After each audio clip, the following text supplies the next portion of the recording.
Windows 10 has been a popular and reliable operating system for years. But did you know that Microsoft will soon be dropping support for it? This decision has caused a great deal of controversy in the tech world and has left many users wondering what they can do. In this video, we'll explore the impact that this change will have on users and what options they have going forward.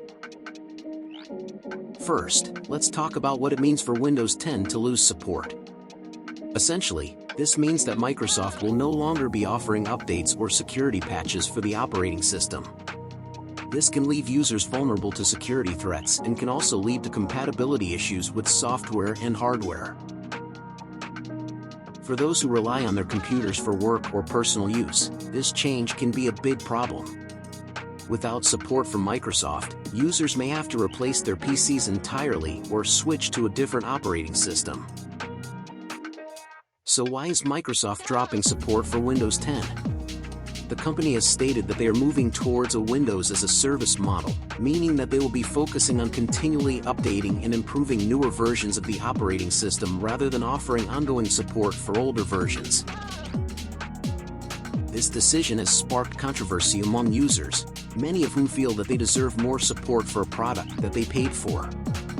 Some have even accused Microsoft of intentionally making the transition difficult in order to force users to switch to newer versions of Windows.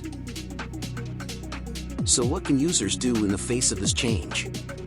The most obvious option is to upgrade to Windows 11, which will continue to receive support from Microsoft. However, this is not always possible or practical for all users. Another option is to switch to a different operating system, such as Linux or Mac OS. While this may require some adjustment, these systems can offer better security and performance than an unsupported Windows 10. Microsoft's decision to drop support for Windows 10 has caused controversy and confusion for many users. Whether you choose to upgrade to Windows 11 or switch to a different operating system, it is important that you take steps to protect your security and ensure that your PC continues to work effectively. Thank you for watching this video, and please subscribe to our channel for more tech news and information.